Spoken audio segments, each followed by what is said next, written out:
I'm going to bring quickly our next speaker, Mr. Bill. Let me bring his flyer on, his picture. Let's do this. Mr. Bill is the director of the International Trade Center of the Illinois SBDC at the Women's Business Development Center. As director at the Women's Business Development Center, he brings over 30 years of international business development and sales management experience to his role.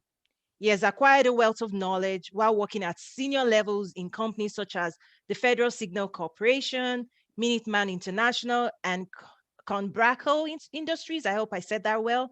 In these firms, Mr. Bill's main responsibility was building their international businesses. Although his role included activities such as the international licensing and integration of foreign acquisitions, his strength and focus were in developing and managing sales channels on a global basis. This work has entailed living on 4 continents with several millions miles of travel in all world regions to over 65 countries. I do want to encourage people to please go on the platform and also remember to read his bio. But with that, I'm going to stop here and welcome Mr. Bill to the stage, virtual stage. Bill. Thanks, all. Fantastic. You know, in Hollywood, they say, don't they say in theater, it's a hard act to follow, right? So now I know what that means. Fantastic. So we're going to talk about, not as exciting as Vera, government resources. Okay. So here's my story is that, okay, we've talked about Africa during the week and the opportunities in Africa.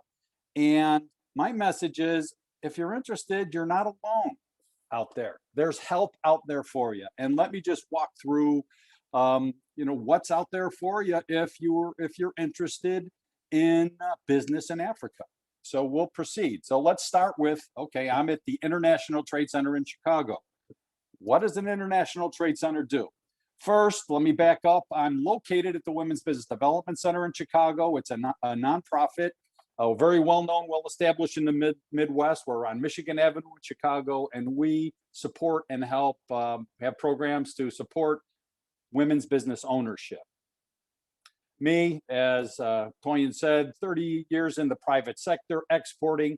Now I'm advising companies about how to export. So yeah, I've been there, done that, and I'm glad to be an advisor and consultant to small, medium-sized businesses now in Illinois who want to export. So I've got 30 years of experience. You know what? Let me give you a little a perspective, and that's why this conference is so fascinating to me. That I've seen it all. I've seen the 1980s when it was the Asian tigers were the emerging markets and the hot markets, when Singapore and Taiwan and Korea, South Korea and Hong Kong were up and coming. In the 1990s, it was Southeast Asia, ASEAN, countries like Thailand and Malaysia emerged and became hot markets and lucrative markets for American exporters. In the 2000s, China emerged.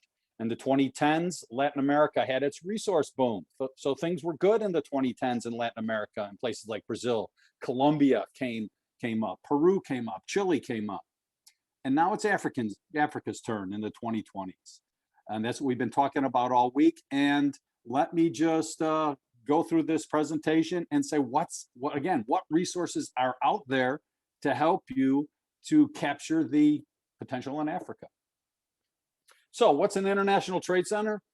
First of all, we're here to assist your exporting to Africa. We're government-funded offices located all across the country. We're in each state. I'm in Chicago. The state of Illinois has, I believe, 8. The number changes, 8, 9. We have 8 spread across the state. We're your gateway to exporting. Our purpose is to assist you in navigating the export process. We work with small and medium-sized businesses. We can help you start, or if you're already exporting, we can help you grow. We can offer advice. The people who staff the international trade centers around the country are exporters. A lot of them are like me that had a career in exporting and now are working in this capacity to advise and consult.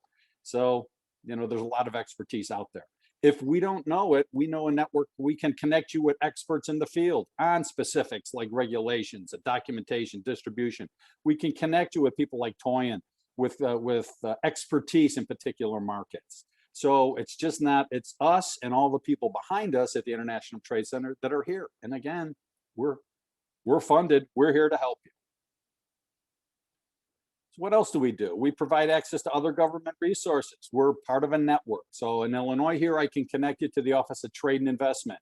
I can connect you with the Commercial Service in Illinois that'll connect you and help you walk to the embassies, at US embassies globally, right? And connect there. We can introduce you to the Exim Bank, the Small Business Administration, and all these organizations have programs for small exporters that can help you. There are targeted programs for minority business, and there's targeted programs to exports to Africa. We know we can put you in touch with people there as well. There are grant programs, grants, free money is out there to assist small exporters. We can walk you through that process, okay? If you're into the food business, there's special programs there. We know people who can help assist there. And again, we're just an ongoing community resource, local resource. You've got one-time question, how do I do this? Or if ongoing assistance, you want us to help you on the whole journey. So at Chicago, in our International Trade Center in Chicago, this is how we position ourselves. We can help you with export readiness, with your plan, with your strategy, access to networks, talking about specifics, a lot of different things. So this is a slide that I use in all my presentations. And this is what the other international trade centers can do as well. So if you come and knock on our door or virtually knock on our door, what do? We walk you through, like, let's talk about your exporting idea. Why do you think, how are you competitive? Have you established yourself in the US? And we'll walk through step by step and try to understand your business. And again, take your hand and walk you through the process. Let's talk about an export plan. Let's think about the top markets and what are those top markets? And let's try to find some data about those markets. Let's talk about your ideal channel. Is it retail? Is it an importer, reseller relationship? Can you sell direct to the consumer? Let's talk about it. Let's see how viable it is. What's that channel? We get that far, it's like, okay, then we'll move to either working with, in our case, the state of Illinois or federal people at the Department of Commerce to ask, okay, can you connect us? We're interested in South Africa. So we'll connect with, let's say, Department of Commerce in South Africa and say, all right, this is what we're looking for. We're looking for somebody, for example, who looks like Home Depot in South Africa, because that's where we sell here. How can you help us? And they'll do their search, they'll do their work and maybe find 5 or 6 people. And then you just sort through those 5 or 6 and see what the match is. And we can help you with that as well, because in my case, that's what I spent my career doing, is sorting through partners and channel and partner selection. And then you start exporting. And there's a lot of people out there. Again, you put together your team. And again, it may be somebody like Toyin. It may be a compliance attorney. It may be a freight forwarder. You put together your team and build your business. So and when we get into the consultation, we talk about this type of stuff. We want to understand your business. Are you competitive? How do you differentiate your business? Do you have the resources to support your export growth? We're going to ask you these questions. What's the strategy? What markets? What segments within those markets? What channels? And then again, we'll pull in any type of government assistance that's available to help you. Negotiations, build your team. And again, we're here ongoing or for a one-off question. And we put on webinars as well. So we stand as an educational entity as well. So for example, in Chicago, these are the webinars we've done in the last, I don't know, 6-8 months. And these are the ones we've got planned into the summer. Sometimes they're very general and strategic. Sometimes they're very specific. Like, let's get down into freight forwarding. Let's get down in and how do you get paid on your international trade finance? So the information's out there. Well, let's just take a step back. Like, okay, yeah, I've got a business and I'm interested in the African market, but it's just me and I'm a little business. And how can I do this? Well, guess what? 80% of US exporters have less than 20 employees. You're not alone. Again, you've got resources, you've got assistance, and there's a lot of companies that are small and medium sized that are doing export. So you're not alone in that journey. 60% of small companies export more than 20% of their sales. The Department of Commerce says that companies who export are more profitable. Here in Illinois, we're the #5 exporter in the USA. Of that 65 billion that we shipped a few years ago, and it's about the same now, exporters shipped a good majority, a good segment of that business, right? And it's getting easier. with e-commerce and better logistics, exporting is getting easier. So I guess the message here is you don't have to be intimidated by the process. And again, there's a lot of resources in place that can help you. And you have an advantage. US goods and services are perceived worldwide as being high quality, innovative, with excellent customer service. US brands have credibility.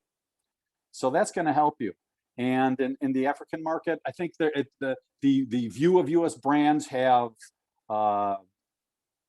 let's say different perceptions across markets, different gradations of credibility. I think it's high in the African markets. So that's something for you to take advantage of. It's good strategy to export. How are you going to grow? As you sit back there in your small or medium-sized business, okay, I need to grow. I can expand to California. I can add a new product. I can have a marketing program, or you can export. So it's a legitimate answer, a viable answer to how you're going to grow your business. Going to more markets diversifies your business, and it's a good strategic move because you depend less on the U.S. market, diversifies and lessens your risk. So move just to export. It's good strategy to export. Add to production, it brings up your economies of scale up. So your per unit price cost goes down. Again, it's a good idea to export. It can even out the seasonality of your business, right? If there's some reason, summer products, okay, South Africa, summer's December, January, February. So there's the ways you can even out your business that way. If you've got products that are, let's say, move past their prime life cycle in the US, sometimes there's markets overseas where you can send, call it obsolete or late market life cycles. There's markets that'll accept that. And again, you have help. For example, what does the Commerce Department do? Briefly, I'm not going to go into the detail, but there's people that at the Commerce Department that are there to help you. They'll do a search for finding the best international markets for your company. They're in 77 embassies around the world. And whether it's your first or your 100th export sale, they're there to help you. If e-commerce is the way you want to go, there's a whole department of people called the E-commerce Innovation Lab that'll walk you through the e-commerce game and just to broaden your digital strategy. So again, that's available. I've seen where the Commerce Department will beyond hold your hand. They'll introduce you to pre-identified foreign buyers. And when the US Embassy calls a business, they pick up the phone. And so you'll get in a very powerful aspect of the commerce service is introductions. And so that's where they can help you. They can provide market intelligence. They can conduct background checks. They can help you with interpretation. If you get to the country, they can help you sort through site visits and getting yourself around a city and things like that. So a lot of things that the Commerce Service does, and that's what they're there to do, is to help you out. The SBA has a lot of different programs. Here's 3 that are there to help small business exporters. The 3 programs are called Export Express, Export Working Capital, International Trade Loans. Again, just products that are there for you, the small business. So keep that in mind that, you know, and I can connect you with these programs if you're interested as we go through. In Illinois, okay, so at the state level, in Pennsylvania and Virginia and California, other states have similar programs. At the state of Illinois, we've got a whole department that's there to help you export. There's 6 offices around the world, and we'll take Chicago or Illinois companies. For example, I'm working with a company that's creating pet products. We're working with the Tokyo office to introduce them into the Japanese pet care retail market. The Illinois has people that are responsible for the African market, so we can connect you with them as well. And it's a network. Again, we're the gateway to the network. So I work with all these organizations, the Commercial Service, the Ex-Im Bank, the SBA. These are people that I work with that, and we all work together. And at the bottom, it says Robust International Trade Network. Well, that's what it is. There's money available. This is the grant program. Each state has this grant program. There's a little different angle to it in each state, but it could be, and as we get back into trade missions and trade shows and that we leave the virtual behind a bit, there's money available to help subsidize your activity. So, and there's a lot of activity in Africa, and there's trade missions to Africa, and there's trade shows going to Africa, and there's money available, given that you meet the requirements. There are certain guidelines to assist with these trade missions and sales missions and product certification for African markets. So here's in Illinois, here's what our guidelines are, the requirements are. You got to be up for 1 year, fewer than 500 employees, 250,000 in revenue, and so on. But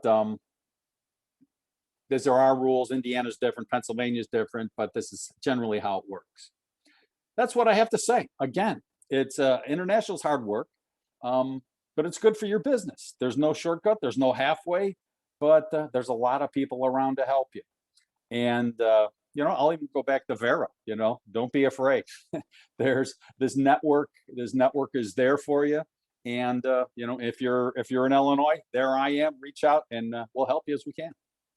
Thanks, Toyin. It was a privilege to present today. Fantastic. Oh, fantastic. And thank you as well, because I know, I mean, for months now, you and I would talk on the phone back and forth, like, you know, just continuing to explore opportunities to make sure your resources are also being, that the community I lead also understands what you do and the potential of also helping them accelerate their expansion goals, right? So this, you know, it was a no-brainer for me to invite you to come and share, because that's one of the things I've found is that so many people do not know the resources out there.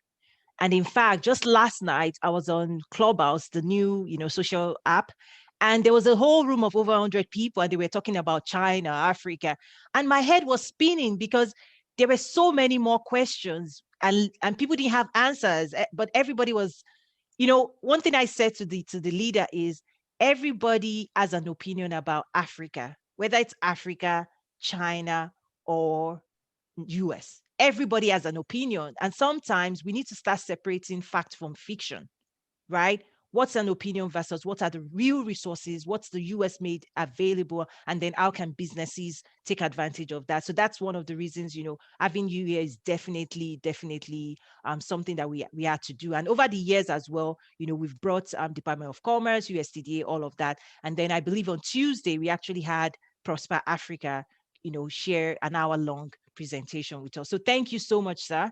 I really appreciate it. Could you, yeah, could you stop the sharing and yes, then? I can. Fantastic. And I think there are comments and questions, or let me just answer one question before we move to the next one. Or let me pass on one of the questions. It says, Mr. Tammy says, I am in Michigan. I'm thinking of exporting food items. Okay, this is the other way around from Africa. Where do I start? So I think much later we'll talk about that, because we do have another section where it's the Africa to US conversation. So Mr. Tammy or Miss Tammy, we'll come back to that question later on today. But help me say big thank you to Mr. Bill. Bill, thank you so much. Whatever questions come out of these, definitely I'll pass it on, and then we can have a follow-up conversation as well as we continue to explore partnership opportunities. Thank you so much. Thanks awesome. all. Thank you. Bye.